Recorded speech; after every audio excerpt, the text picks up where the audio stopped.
Welcome to the BEASTwriter podcast. I am your host, Ryan Sakamoto, and today we're going to touch on, well, a variety of topics as it relates to all 32 NFL teams, from firings around the NFL, from torn ACL injured players and how that affects the team moving forward.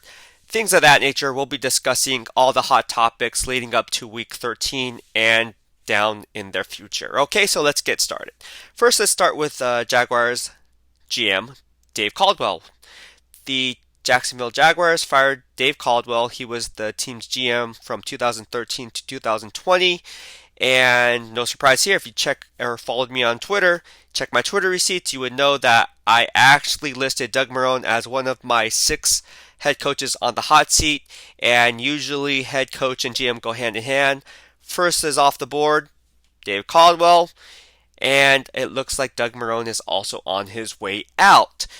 Now, how does that pertain to the Jaguars' future? Well, it was kind of interesting that the Jacksonville Jaguars hired former 49ers GM, Trent Baalke to be their Vice President of Player Personnel, or Director of Player Personnel. Same difference. And with him at the helm, it was kind of writing on the wall for Dave Caldwell, like, hey, look, man, you have Trent Baalke waiting in the wings. You may not be here next year. You better get it done this year. If not, we're off. In comes Trent Baalke, and he will take over the GM duties. That's exactly what's happened. Now, as of today, GM Trent Baalke is the interim GM, but that interim label is going to be out the window. He's going to get the title permanently and become the next Jaguars GM. Mark my words on that. Okay? Now, moving on. Let's talk about another firing in the NFL as it pertains to the Detroit Lions. This is a hot topic for a lot of NFL teams and a lot of NFL fans around the league because Matt Patricia is gone, and so is Bob Quinn, who's the GM of the Detroit Lions. Both of them are gone. So head coach and GM, like I said, go hand in hand. Both are out. The Lions owner saw enough that they had to go in another direction. That's what they decided to do. Bob Quinn was the Detroit Lions GM, I believe, from 2016 to 2020, and then Matt Patricia came over from the New England Patriots. He was the head coach from 2018 to 2020, and now what's happening is, with both those guys out, there's a lot of turmoil up in the air as to who's going to take on the leadership role from the management position at the top and who that GM or next GM is going to be hiring his head coach. So who's that head coach? Out in the Bay Area here, we are obviously, all eyes are on Robert Saleh, who's going to be a head coach at some point down the future or in the future, and a lot of people are saying it's going to be the Detroit Lions. And if you put 2 and 2 together, it kind of makes sense. Saleh is a Detroit guy. He would make the most sense for the Detroit Lions because if you want to go that route and keep a defensive mentality that Matt Patricia came over from the New England Patriots, then you would take that route. As well as Robert Saleh can bring over a plethora of free agents if he wanted to that are becoming unrestricted for the San Francisco 49ers, so he can kind of steal them away like Kerry Hyder Jr. if he wanted to go that route. Just saying, it's a possibility. So don't be surprised if the rumors are true. Robert Saleh gets the head coaching job in Detroit next year. And then there's going to be a game of musical chairs. That's what no one's talking about. So who's going to be the next in line to be the Detroit Lions, to be the San Francisco 49ers defensive coordinator should Robert Saleh leave? Well, I don't see any really good in-house candidates. I would think they would go outside.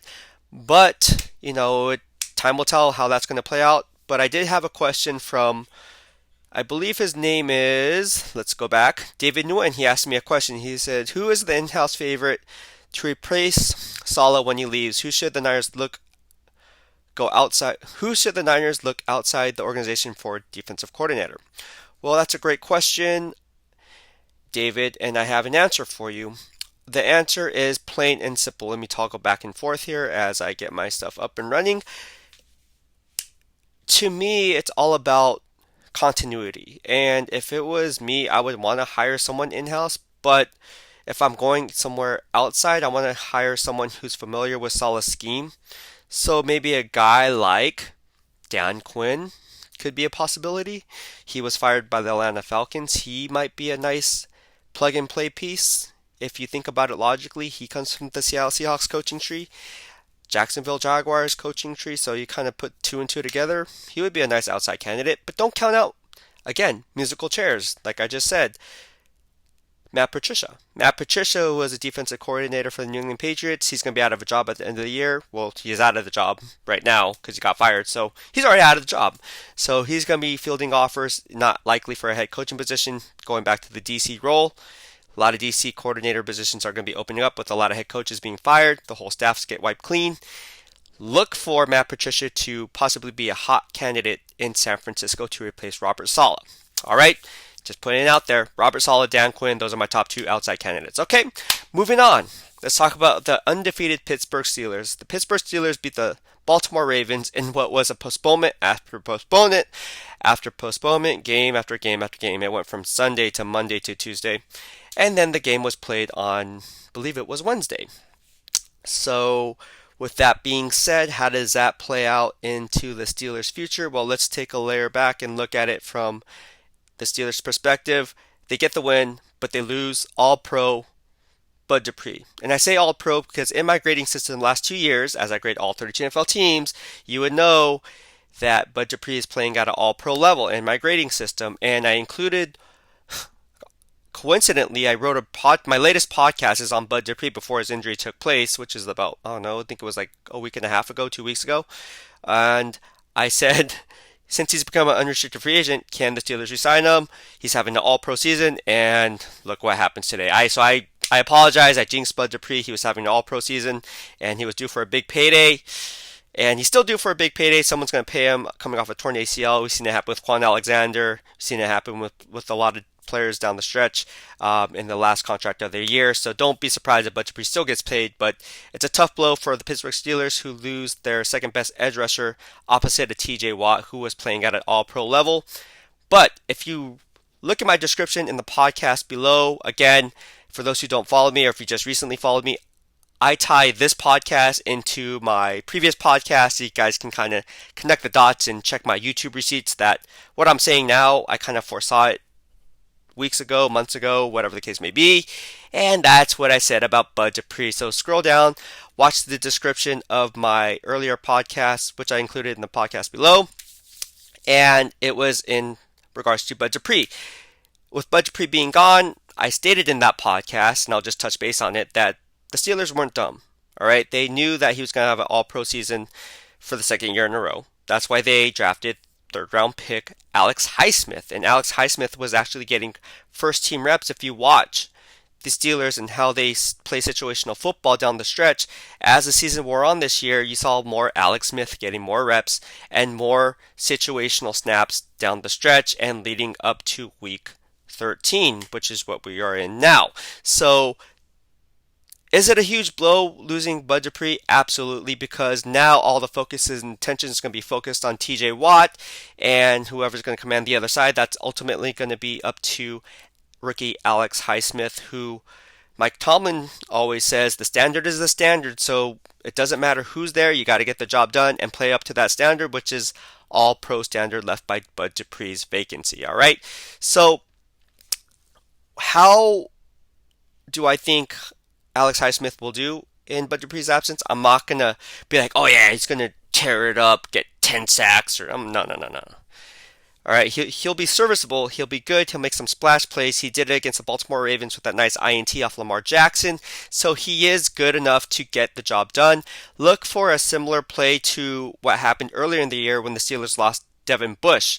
And who rolled in? It was Robert Spillane, who is playing at an all-pro level in my grading system. Now, I'm not saying Alex Highsmith is going to be on that all-pro level, but what I will say is you will see some splash plays from him this year, making plays in the backfield in both run support and in the pass rush, and will make an impact. Now, it won't be on the level of Bud Dupree, as I just pointed out, but he will make an impact and will prove his worth as a third-round pick. All right, moving on. Another player who was lost for the season was edge defender of the Tennessee Titans, Jadeveon Clowney.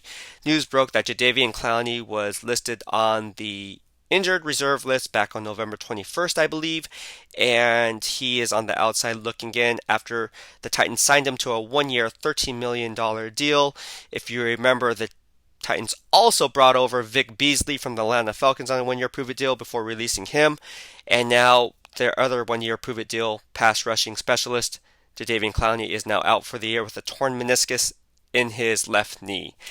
That's not good news for Jadeveon Clowney, because Jadeveon Clowney was supposed to be that guy, right?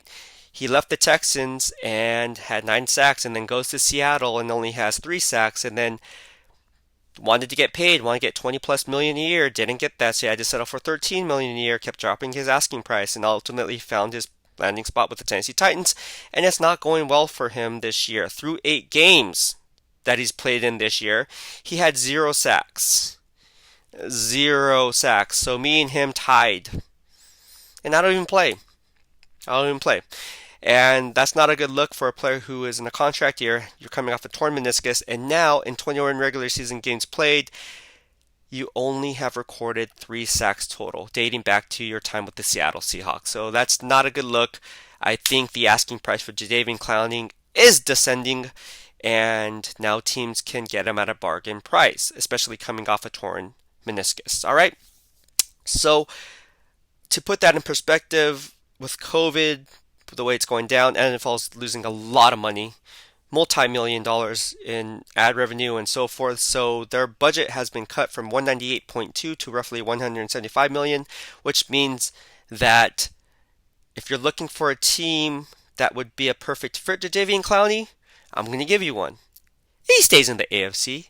Why not the New England Patriots? That's an interesting fact. Why not bring in Jadeveon Clowney, team him up with Bill Belichick. Bill Belichick can coach him up and be on the New England Patriots. Now remember, Mike Vrabel came from the Bill Belichick tree as he played under Bill Belichick with New England Patriots and had his best years under Bill Belichick while with the Houston Texans. So you kind of see how that goes hand in hand. How that's going to play out, I don't know. Will it play out? No, but that's why you guys follow me, because I'm making a bold analysis type of prediction that Jadeveon Clowney will be a New England Patriot this time next year. Pointing it out now. What is it? December 6th? It's December 6th. The season's not even over yet. The playoffs haven't even started yet. The draft hasn't even took place. But that's what I'm saying. All right, so keep an eye on Jadeveon Clowney to New England Patriots, calling it. As of right now, obviously, as free agency comes up, needs go down for each individual team. But as the NFL currently stands on all 32 NFL teams, that's who I see Jadeveon Clowney going to. As Bill Belichick said, he's been very productive, long, very athletic, good pass rusher, good run player, good tackler, strip sacks, so he's got really good awareness. That's what Bill Belichick said about Jadeveon Clowney back in 2017. Pats have money to spend and Clowney's stock continues to drop, like I said. So if the price is right with a heavy incentive-based contract, you have to think that he's going to pull the trigger. Why not? What do you have to lose? All right, he could be a nice foundational piece for the team moving forward. We just have to see how it plays out. But as it currently stands, that's my front runner, Jadeveon Clowney to New England Patriots. All right, now we're going to stay in the NFC East. Let's talk about Dolphins nose tackle Rayquan Davis. Now, as you know, I'm just breaking it down. Boom, boom, random things, random thoughts, hard hitters, quick slants. And the reason I'm doing this is because I cover all 32 NFL teams. I have a broad range of all 32 NFL teams. I want to make sure that you guys understand what I'm seeing so you guys can actually see things for yourself and know what I'm talking about. Because as I said in an earlier podcast and those before me, you cannot really assess how well your team is playing if you don't know what all 31 other NFL teams are doing. So when fans say, oh, well, we have this player, and this player. Yeah, I can name a player off a roster too and name that roster game. But what are you comparing it to? You need to compare to all 31 other NFL teams in order to gauge how well those players are actually doing. Hence my game grades, all right? But I understand this is not your 9 to 5. You guys don't have the time to do it. That's why you guys follow me. All right? I do all the work for you. I got you covered. All right, so let's talk about Rayquan Davis. Rayquan Davis was a second-round pick by the Miami Dolphins. and he was drafted number 56 overall out of Alabama. And I thought he was a steal in the draft and one of the biggest draft day steals in the draft, and I still believe that today. And we're seeing it now. Based on my game grades, he's playing at an all-pro level since replacing Devon Godchaux. I think it's Gacho. I'm surprised. Excuse me. I cannot pronounce his name, but we'll just call him Devon G. Devon G was the nose tackle for the Miami Dolphins before his season-ending injury. In comes Rayquan Davis, who is playing the defensive end in the 3-4 base. Now moves inside to his natural nose tackle position, and he is shining as a second-round pick, even for a rookie. Now, again, if you follow my Twitter receipts earlier, I tweeted it out right before the podcast on Javon Kinlaw, which I included another description in the podcast below on Jadeveon Clowney and why he may be struggling compared to other rookies. I point out Rayquan Davis as a good comparison. Well, Rayquan Davis was drafted selections way after Jadeveon Clowney was drafted, and he's having a bigger impact, especially in run support. Now, how does that happen? Well, let's take a look at what Rayquan Davis brings to the table, right? So again, if you watched my Twitter feed during the draft, you would know that I had him going number 55 to the Baltimore Ravens. He went one pick later to the Miami Dolphins at number 56. Pretty damn close, right? What does Rayquan Davis do? He resets the line of scrimmage, holds the point attack, and he gets consistent double teams while still generating pressure up front. And keep in mind, he's not even a 3-down player. He's a 2-down player, but he's still able to pass to rush the passer on any given down. So with that kind of bull rushing ability, that type of presence at the point of attack, while still stuffing the run, you have to give it to Rayquan Davis that he is the best rookie this year in stopping the run. Name a better rookie. Derek Brown doesn't even come close to what Rayquan Davis does. And yeah, I'm a Roll Tide fan, but it is what it is. I always keep it real. Rayquan Davis, the real deal. That's why the Dolphins' run defense is doing so well. They have players like Emmanuel Ogbah, who's bringing the pass rush. You have Shaq Lawson, who's also bringing the edge rushing presence. And then you have Christian Wilkins, another first-round pick who's getting it done out of Clemson. So there's a lot of players that are getting it done. Hats off to Brian Flores and Chris Greer for doing the best they can to solidify the front seven by bringing in free agents like Kyle Van Noy. And then you have guys on the back end like Xavier Howard, who they have playing at a very high level. And then you bring over what's that guy's from the Dallas Cowboys? Not Murphy. What's his name? Byron. Forget his name. I'm drawing a blank. But the guy who had a great combine. I gotta look it up. It's not. I was gonna say Byron Leftwich, but it's not Byron Leftwich. I think it's Byron Jones' his name, but I gotta look it up. I think it's Byron Jones. And I just got done with my workout, so if I don't remember people's name, it is Byron Jones. And see, pretty spot on. Yeah, so guys like that, they're getting the job done for the Miami Dolphins. That's why they're winning games, man. Defense wins championships. Said it once, say it twice, say it again. Defense wins championships, all right? In my grading system, Rayquan Davis, getting back to him, again, he's playing at all-pro level. He is being graded as a 7.5 since becoming the starting nose tackle, replacing Devon G. And while most people are talking and hyping up about Tua and how well of a job he's been doing, Rayquan is the key to the Dolphins' run defense and playing at an extremely high level, even for a rookie. All right, and again, I included an earlier podcast on Rayquan Davis and how he compares to Javon Kinlaw, so that's in the description in the podcast below. So be sure to watch all my podcasts so you can stay up to date and know exactly what I'm talking about, so you can kind of connect the dots and things I said previously and things I'm saying now, and then you can compare and formulate your own analysis down the future. Okay? All right. With that being said, let's move on to the next topic, which is the 49ers versus Bills Monday night matchup. Yes, it's a neutral field, as we know. Arizona has kindly offered their home field facility to the San Francisco 49ers at State Farm Stadium, which I used to work for State Farm Insurance and for 8 years before covering the NFL. But State Farm is a great company to work for if you're in the insurance business. I'm not just saying that. This is not a promotional post. I'm just saying it was a great company. Learned a lot working for State Farm. And Yeah, so they're going to be playing at State Farm Field in Arizona, and that's going to be the home of the San Francisco 49ers for the next 2 weeks, simply due to the Santa Clara County regulations that no contact sports can take place for the duration. I believe it's the next 3 weeks.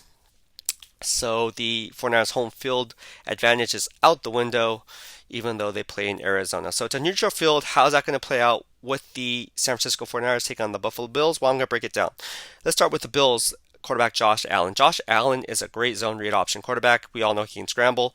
We all know that the 49ers defense struggles against the zone read option and mobile quarterback simply because Saleh doesn't like to use the scrape exchange, which takes the guesswork out of it. Don't ask me why. I don't know why he's not doing it, but that's one thing that I've been noticing about Saleh and his run defense is they don't use the scrape exchange as well as I think they should, or if as they should. You see, Eric Armstead comes down to Eric Armstead gives up too much outside containment. His rush integrity is out the window.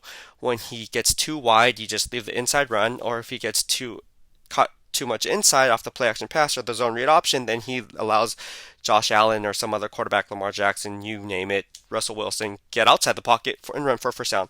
Or Pat Mahomes in the Super Bowl that ran for that first crucial first down and move the chains. Okay. Yes. So it happens. It happens. And it happens a lot with Eric Armstead. It happens a lot with a lot of the 49ers, not just Armstead in general, but the defensive ends in general. Nick Bosa, same problem. All right. Allen has 6 rushing touchdowns this year.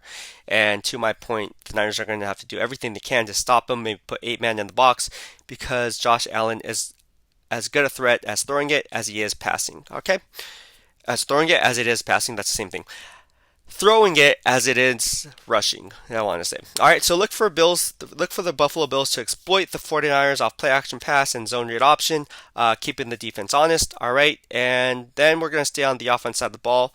My next key matchup I want to talk about, aside from Josh Allen, is the skill player position, and that comes down to Stefon Diggs. Stefon Diggs was an addition from the Minnesota Vikings through trade, and he is having a career season. This year, he has 80 catches for 945 yards and 4 touchdowns. He creates an easy mismatch for Richard Sherman, and the reason why I say that is because Sherman usually plays with a 5 to 7 yard cushion. Stefon Diggs, as we know, runs 15 to 17 yard go routes at times, obviously runs deep posts and crossers, and so he really knows how to take the top off of a defense, especially with the boundary cornerback and no help over the top. So look for Stefon Diggs to get his. He's going to be a focal point of this game plan for the Buffalo Bills because, let's face it, the 49ers run defense and pass defense has been stellar so far this year. Their defense ranks in the top 10, and there's a reason for that. It comes down to Robert Saleh, right? So look for Verrett to be matched up, if not Sherman, to be matched up on Stefon Diggs. They're not going to mirror each other, but Stefon Diggs moves around a lot. So look for him to be matched up to create a favorable matchup. I don't see Verrett winning any 50-50 balls, especially down in the red zone. Look for that to be a problem if Josh Allen decides to throw that direction, right? So if Bills are to win this game or have a remote chance to win this game, I know they're 8-3, but then again, guys, the 49ers are the 49ers. You can never count out the 49ers. They're the NFC defending champs, but if the Bills are to stand to any chance, they need to have a big game. They need to get a big game from Stefon Diggs, all right? Now, 49ers. What's going to happen with the 49ers? Well, they're definitely going to put up points on the board. In fact, I see exactly 23 points to be put up on the board. And that's a lot of points, especially against the Buffalo Bills, who have a pretty decent defense, right? So, with that being said, Kyle Shanahan's going to scheme up things, outside zone runs, inside zone runs. He gets Brandon Ayuk back, his gadget player, to work with Deebo Samuel so the guys can work off each other and open up the middle of the field despite not having tight end George Kittle there. All right? Look for Brandon Ayuk to move the chains. Look for Deebo Samuel to score a touchdown in some fashion, whether it's an end around, whether it's a reverse, whether it's simply a touchdown reception. I don't know what kind of fashion of a touchdown Deebo Samuel is going to get, but he's going to get one. And look for the Buffalo Bills. I hate to say it. I know you guys are waiting for, okay, like, who's going to win, bro?